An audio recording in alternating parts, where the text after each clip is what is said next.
22. 이튿날 안드레이 공작은 일리아 안드레이치 백작의 초대를 받았으므로 로스토픈의 저택으로 식사를 하러 가서 온종일 지냈다. 안드레이 공작이 누구를 위해서 이처럼 드나들고 있는지 온 집안 사람들은 직감하고 있었다. 그도 별로 감추려 하지 않고 종일 나타샤의 옆에서 떨어지지 않도록 노력했다. 겁을 먹으면서도 행복하고 환희에 차있는 나타샤의 마음속뿐만 아니라 온 집안에서 앞으로 일어날 어떤 중대한 일에 대한 두려움이 느껴졌다. 백작 부인은 안드레이 공작이 나타샤와 이야기하고 있을 때에는 슬퍼머리고 엄격한 눈초리로 두 사람의 태도를 지켜보고 있었지만 그가 자기 쪽을 돌아보면 머뭇거리며 가장된 듯한 어조로 무엇인지 쓸데없는 이야기를 시작하는 것이었다. 소냐는 나타샤를 혼자 떼어 누운 것이 걱정스러웠으나 또 동시에 옆에 있어서 방해가 되지는 않나 하고도 걱정했다. 나타샤는 잠시 동안이라도 그와 단둘이 얼굴을 마주보고 있게 되면 무서운 기대 때문에 파랗게 질렸다. 안드레이 공작도 나타샤가 이상하게 생각할 만큼 수줍어하였다. 무엇인지 이야기해야겠다고 느끼고 있으면서도 그 말을 털어놓을 결심을 못하고 있는 것을 나타샤도 느끼고 있었다. 그날 밤 안드레이 공작이 돌아가자 백작 부인은 나타샤에게 다가가서 나직한 목소리로 물었다. 그래, 어떻게 됐니? 어머니, 제발 지금은 아무것도 묻지 말아주세요. 그것은 도저히 입으로는 말할 수 없어요. 그러나 그러면서도 그날 밤 나타샤는 잔뜩 흥분하기도 하고 두려워하기도 하면서 눈을 가만히 한 군데 못 박은 채 오랫동안 어머니 침대에 누워 있었다. 그녀는 어머니에게 안드레이 공작이 자기를 칭찬해 주었던 일이며 국외 여행을 할 생각으로 있다는 일이며 로스토프 내에서는 올 여름을 어디에서 지내느냐고 물었던 일이며 보리스에 대해서 물었던 일 등을 차근차근 이야기했다. 그렇지만 이런 일은 지금까지 나에겐 한 번도 없었던 일이에요. 하고 그녀는 말했다. 다만 난 그 사람이 옆에 있으면 언제나 두려워요. 무슨 까닭일까요? 이것이 숨김 없는 마음일까요? 네, 어머니. 주무셔요. 아니 얘야, 나도 두렵다. 하고 어머니는 대답했다. 자가서 자거라. 어차피 전 자지 못할 테니까 마찬가지인걸요. 잔다는 건 정말 어리석어요. 어머니, 이런 일은 나에겐 지금까지 한 번도 없었던 일이에요. 그녀는 자기 내부에서 의식되는 어떤 감정에 대해 놀라움과 두려움을 느끼면서 말하는 것이었다. 우리들도 정말 이렇게 되리라고는 생각지도 못했던 일이에요. 나타샤는 처음 오토라드 노예 마을의 가로수 길에서 그를 보았을 때부터 이미 그에게 반해버렸던 것 같은 느낌이 들었다. 그녀가 그때 마음속으로 선택한 바로 그 사람을 그녀는 이 사실을 굳게 믿고 있었다. 지금 다시 이처럼 뜻하지 않게 만난 것이며 그 사람도 자기에 대해서 무관심하지 않다고 생각하자 이상 야릇한 뜻하지 않은 행복이 그녀를 놀라게 하는 것이었다. 그러니까 그 사람도 우리들이 지금 이 빼째르부르크에 있을 때에 이곳으로 일부러 찾아올 필요가 있었던 것이다. 그리고 반드시 그 무도회에서 만나지 않으면 안 되었던 것이다. 이것은 모두 운명이다. 모든 것이 운명으로 이렇게 되도록 되어 있었던 것이다. 그때 처음 그 일을 보았을 때부터 나는 무엇인가 특별한 감정을 느끼고 있었으니까. 그리고 또 무슨 이야기를 하든 그것은 어떤 시지 읽어보렴 하고 어머니는 생각에 잠긴 듯한 의조로 말했다. 안드레이 공작이 나타샤의 앨범에다 쓴 시에 관해서 어머니는 묻는 것이었다. 어머니, 그분이 호랍이라고 해서 부끄러울 건 없죠. 이제 그만 나타시야. 자, 기도라도 해라. 결혼이란 것은 천국에서 정해지는 것이니까. 기뻐요, 어머니. 난 어머니가 정말 좋아. 난 정말 행복해요. 행복과 흥분의 눈물을 흘리면서 어머니를 부둥켜 안고 나타시아는 외쳤다. 바로 이때 안드레이 공작은 피에로의 방에 앉아 나타샤에 대한 자기의 사랑을 고백하고 꼭 그녀와 결혼해야겠다는 굳은 결심을 말하고 있었다. 이날 백작 부인 엘레나 바실리예브나 저택에서 대규모적인 야회가 베풀어져서 프랑스 공사 외에 요즘 자주 그녀를 찾게 됐던 대공이며 그 밖의 많은 화려한 신사숙녀들이 모여 있었다. 피에르도 아래로 내려와서 홀 안을 걸어 다니고 있었지만 생각에 잠긴 듯한 멍청한 어두운 얼굴빛은 손님들을 놀라게 했다. 피에르는 무도회 일에 우울증의 발작이 다가오고 있는 것을 느끼고 필사적인 노력을 기울여 그것을 격퇴하려고 애쓰고 있었다. 대공이 아내와 친하게 된 이후 피에르는 느닷없이 시종으로 임명되었다.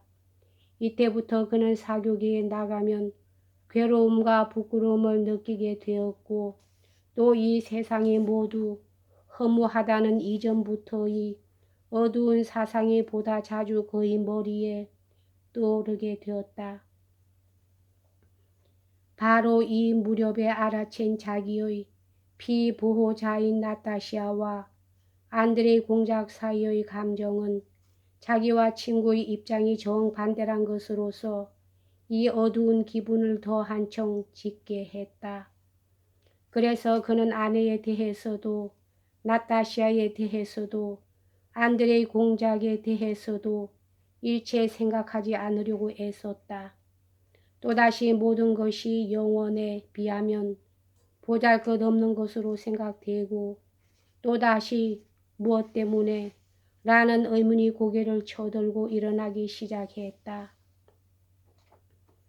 그는 밀려오는 사념을 쫓아버리기 위해서 어거지로 아침부터 밤까지 메이슨의 일에 골몰하고 있었다. 12시 가까이 되자 피에르는 백작 부인의 방에서 나와 위층으로 올라갔다. 담배 연기가 자욱한 천장이 낮은 방에서 입어서 더러워진 자리옷을 걸친 채 탁자 앞에 앉아 스코틀랜드 법령의 원문을 베끼기에 골몰하기 시작했다. 그러자 그때 누가 방으로 들어왔다. 그것은 바로 안드레이 공작이었다. 아, 당신이군요. 하고 피에르는 명청하고 시무룩한 얼굴로 말했다. 나는 지금 일을 하고 있습니다. 그는 노트를 가리키면서 말했다. 그것은 불행한 사람들이 자기의 일을 바라볼 때에 나타나는 표정, 이 세상의 불행에서 구원되기를 바라는 듯한 표정이었다. 안드레이 공작은 반짝이고 환희에 불타는 인생의 재출발이라는 낯을 짓고 피에르의 앞에 발을 멈추었다.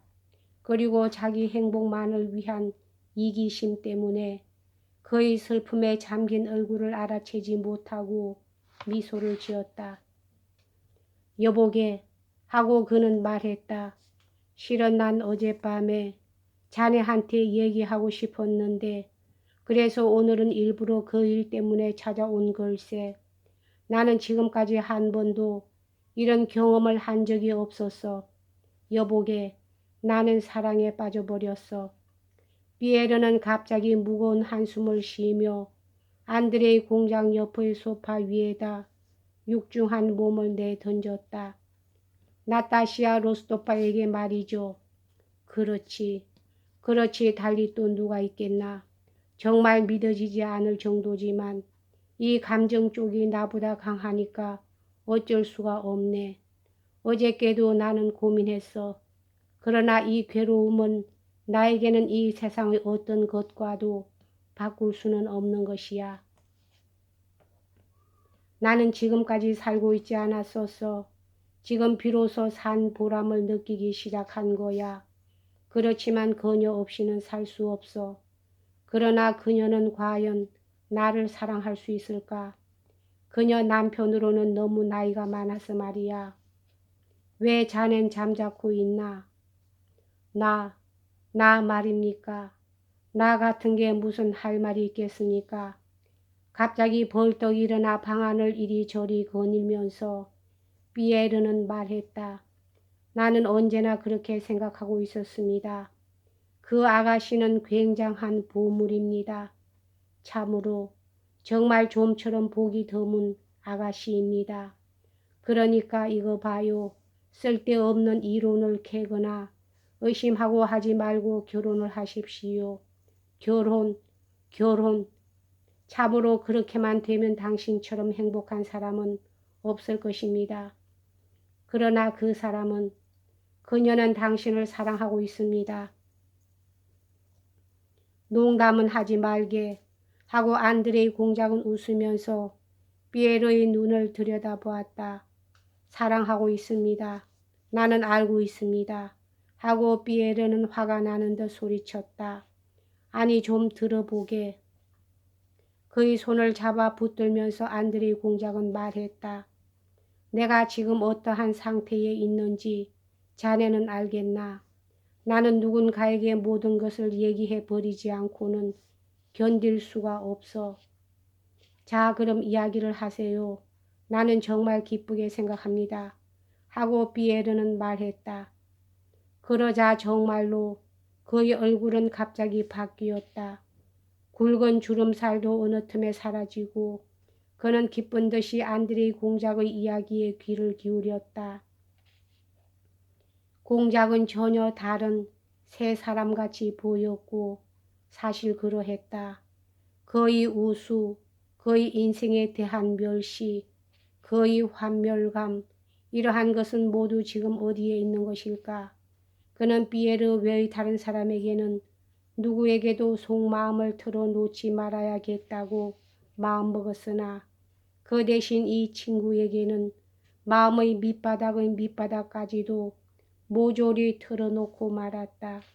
그는 서슴지 않고 대담하게 긴 미래에 대한 계획을 세워 보이고 그는 자기 행복을 아버지의 변덕의 제물로 바칠 수는 없으므로 억지로라도 아버지에게 이 결혼을 성락시키고 그녀를 사랑하게 하겠다. 만약 그것이 틀어지면 아버지의 성락을 얻지 못해도 관계없다고 말했다. 그리고 지금 거의 전부를 차지하고 있는 감정에 대하여 무엇인가 불가사의한 아무 인연도 관계도 없는 자기와는 별개의 감정인 것처럼 놀라는 것이었다. 전에는 참으로 내가 이런 사랑에 빠지는 일이 있으리라곤 나에게 예언한 자가 있더라도 나는 절대로 믿지 않았을 거야. 하고 안드레이 공작은 말했다. 지금까지 내가 경험했던 것과는 전혀 다른 감정이야. 지금 내게는 온 세계가 오직 둘로 크게 나뉘어질 뿐이야. 하나는 그녀로서 거기엔 온갖 행복과 희망과 빛이 군림하고 있고 다른 하나는 그 여자가 없는 세계로서 거기에는 우수와 암흑만이 암흑과 어둠 하고 피에르는 되풀이했다. 그렇습니다. 나도 알겠습니다. 나는 빛을 사랑하지 않고는 있을 수가 없었어. 그건 내가 나쁜 것이 아니야. 그렇기 때문에 나는 참으로 행복해. 자네, 내 기분을 알겠나? 자네가 나 때문에 기뻐해 준다는 것을 나는 잘 알고 있어. 그렇고 말고요. 그렇고 말고요. 하고 비에르는 감격한 듯한 슬픔에 잠긴 눈초리로 친구를 쳐다보면서 맞장구를 쳤다. 안드레이 공작의 운명이 밝게 보이면 보일수록 자기 자신의 운명은 더욱더 침울하게 느껴지는 것이었다. 여기까지 하겠습니다.